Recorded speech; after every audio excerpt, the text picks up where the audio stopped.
New institute of medical sciences నుంచి ప్రతి మధ్యతరగతి కుటుంబం నుంచి ఒక డాక్టర్ ఉండాలనే లక్ష్యంతో బుర్రా పద్మరాజు గారు ఫౌండర్గా స్థాపించడం జరిగింది.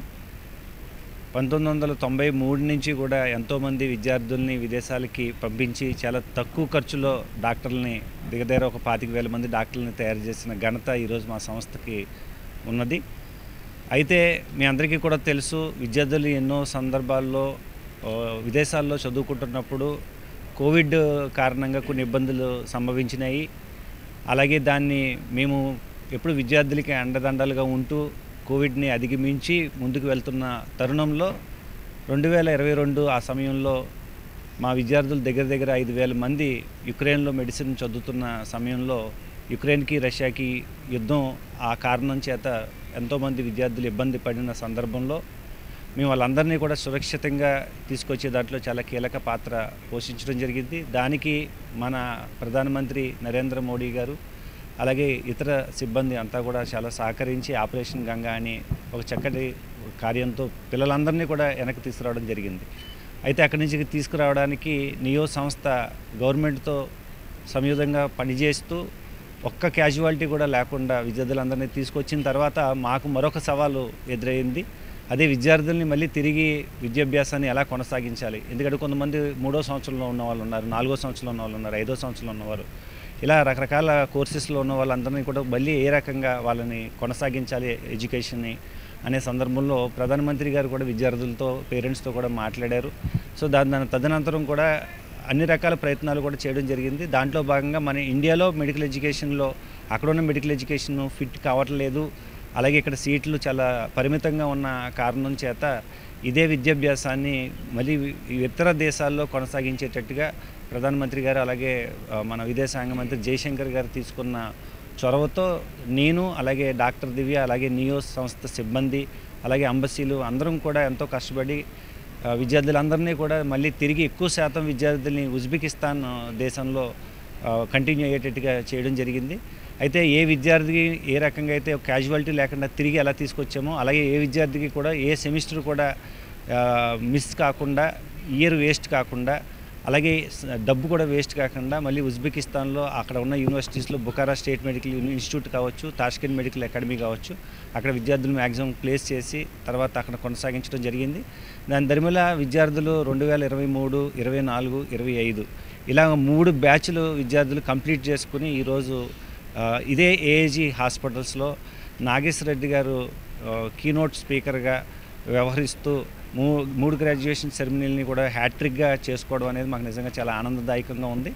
అంతేకాదు దీనికి ఇంకొక ప్రత్యేకత ఏంటంటే మా విద్యార్థులు ఎవరైతే ఇంటెన్సివ్ బ్యాచ్ విద్యార్థులు ఎవరైతే ఉన్నారో వాళ్ళందరూ కూడా సుమారు 70% పైన విద్యార్థులు ఫస్ట్ అటెంప్ట్లో ఎఫ్ఎంజీ క్లియర్ చేయడం అనేది కూడా ఒక అద్భుతంగా చెప్పుకోవచ్చు.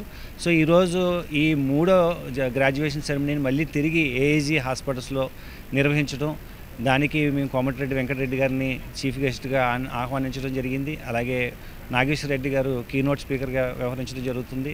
అలాగే విజయబాబు గారు ప్రిసైడింగ్ ఆఫీసర్గా విజయబాబు గారు ఉండడం జరిగింది. అలాగే జిఎస్ఎల్ చైర్మన్ గని భాస్కర్రావు గారు ఒక గ్రాడ్యుయేషన్ స్పీకర్గా, అలాగే Richter of Bukhara state medical institute ఆయన కూడా రావడం జరిగింది. సో నియో సంస్థ మళ్ళీ విద్యార్థులందరికీ, తల్లిదండ్రులకి ఒక రకమైన ఆనందాన్ని, ఒక రకమైన గర్వాన్ని, ఒక గౌరవాన్ని ఈ గ్రాడ్యుయేషన్ సెరమనీ ద్వారా ఇవ్వాలనేసి ఆ డిగ్రీలు ప్రదానంతో పాటు ఈ గోల్డ్ మెడల్స్, అలాగే బ్రాంజ్ మెడల్స్, సిల్వర్ మెడల్స్ వాటిని కూడా ప్రదానం చేయడం జరిగింది. అలాగే ఈ గ్రాడ్యుయేషన్ సెరమనీ సందర్భంలో బుఖారా స్టేట్ మెడికల్ ఇన్స్టిట్యూట్ కావచ్చు, అలాగే ministry of health of Uzbekistan Nageswara Reddy గారికి అవిసీనా అవార్డుని ప్రదానం చేయడం, అలాగే హానరీ ప్రొఫెసర్ అవార్డుని కూడా ప్రదానం చేయడం అనేది ఇదొక మంచి ఆనందంగా మేము భావిస్తున్నాము. అంతేకాకుండా విజయబాబు గారికి కూడా ఈరోజు అక్కడ గవర్నమెంట్ నుంచి హానరీ డాక్టరేట్ని కూడా ఈరోజు ప్రదానం చేయడం, అలాగే జిఎస్ఎల్ డాక్టర్ సందీప్కి కూడా హానరీ ప్రొఫెసర్ని ప్రదానం చేయడం, అలాగే చీఫ్ గెస్ట్గా వ్యవహరిస్తున్న కోమటిరెడ్డి వెంకటరెడ్డి గారికి కూడా హానరీ డాక్టరేట్ని ఈ సందర్భంగా ఈ గ్రాడ్యుయేషన్ సెరమనీలో మనం ప్రదానం చేసుకోవడం ఒక విశేషం.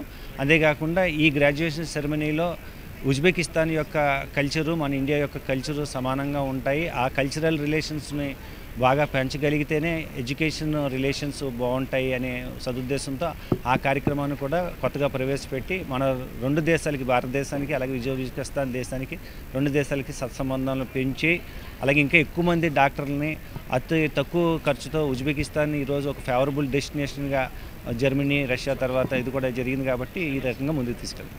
విదేశీ వైద్య విద్యా రంగంలో 30 సంవత్సరాలుగా వేలాది మంది విద్యార్థులను తయారు చేస్తున్నటువంటి సంస్థ నియో ఆర్గనైజేషన్. ఈ నియో సంస్థ మీకు తెలుసు, గతంలో ఒక యుద్ధం అనేటువంటిది రష్యాకి యుక్రెయిన్కి యుద్ధం వచ్చినప్పుడు అక్కడ ఇరుక్కుపోయినటువంటి విద్యార్థులను తీసుకురావడంలో ప్రధానమంత్రి గారి సంప్రదింపుల వ్యవహారంలో కీలక పాత్ర వహించి వాళ్ళ విద్య ఎక్కడా కూడా దెబ్బతినకుండా వాళ్ళందరూ కూడా తిరిగి డిగ్రీలు పూర్తయ్యేటట్టుగా చేసే ప్రయత్నంలో ఉజ్బెకిస్తాన్ ముందుకు వచ్చింది. అంటే ఆ ఎడ్యుకేషన్ కంటిన్యూ చేయడానికి. ఆ పరంపరలో మళ్ళీ మిగతా బ్యాచెస్ కూడా అవుతున్నాయి. అయితే ఇందులో నా పాత్ర కూడా ఏంటంటే గడచిన 30 సంవత్సరాలుగా ఈ వైద్య విద్యా రంగంలో వాళ్ళందరికీ మోటివేషన్ క్లాసెస్ ఇవ్వడం, ఆ దేశాలకు వెళ్ళి అక్కడ మన తెలుగు వాళ్ళు ముఖ్యంగా వాళ్ళు భయపడుతున్నప్పుడు, హోమ్ సిక్నెస్ ఉన్నప్పుడు వాళ్ళని మోటివేట్ చేయటం, ఇట్లా నా పాత్ర కూడా నియో సంస్థ తరపున నేను కూడా చేస్తూ వచ్చాను. సో ఈ క్రమంలో నియో అదే ముఖ్యంగా ప్రధానంగా ఏంటంటే వాళ్ళకు ఒక అక్కలాగా దివ్య సునీత, రాజు వాళ్ళు ఎప్పటికప్పుడు కూడా ఇది చేస్తూ వచ్చారు. ఇప్పుడు మళ్ళీ చాలామంది డిగ్రీలు అందుకోబోతున్నటువంటి పరిస్థితి. సో ఇది ఒక తెలుగు వాళ్ళని, మధ్యతరగతి వాళ్ళని, కుటుంబాల నుంచి వైద్యులను తయారు చేసేటువంటి ఒక అపరూపమైన సంస్థగా నియోని మనం భావించాలి. Thank you. నా పేరు డాక్టర్ దివ్య రాజ్. నేను neo institute of medical science and టెక్నాలజీకి డైరెక్టర్ని. ఈరోజు మేము ఒక మహా విజయోత్సవం చేసుకుంటున్నాము. యుక్రెయిన్ నుంచి తిరిగి వచ్చిన విద్యార్థులు ఉజ్బెకిస్తాన్లో బుఖారా స్టేట్ మెడికల్ యూనివర్సిటీలో ఈరోజు 150 స్టూడెంట్స్ బయటకు వస్తే అందులో 115 మెంబర్స్ మన ఇండియా పెట్టిన ఎన్బిఈ పెట్టిన ఎఫ్ఎంజీ ఎగ్జామినేషన్లో విజయోత్సవంగా వాళ్ళన్నీ కూడా ఫస్ట్ అటెంప్ట్లో క్లియర్ అయ్యి ఈరోజు ఏఐజీ లాంటి ఒక పెద్ద మహాసంస్థలో ఈరోజు ఇది 3వ హ్యాట్రిక్ సెరమనీ మేము successful meet and graduation ceremony జరుపుకున్నాం. ఇలాంటి ప్రోత్సాహం ఇచ్చిన ఏజీ నాగేశ్వర రెడ్డి గారికి, అలాగే ఈరోజు పాల్గొన్న ప్రోగ్రాంలో డాక్టర్ గని భాస్కర్ గారు, అలాగే యూనివర్సిటీస్ నుంచి వచ్చిన వైస్ ఛాన్సలర్ షుక్రు జుమాయేవిచ్ గారు, అలాగే ఎంబసీ ఆఫ్ ఉజ్బెకిస్తాన్ నుంచి వచ్చిన వాళ్ళు, వీళ్ళందరూ కూడా ఈరోజు స్టూడెంట్స్తో మోటివేట్ చేయడం, వాళ్ళకి ఈరోజు ఈ డిగ్రీలు ఇవ్వడం జరుగుతుంది.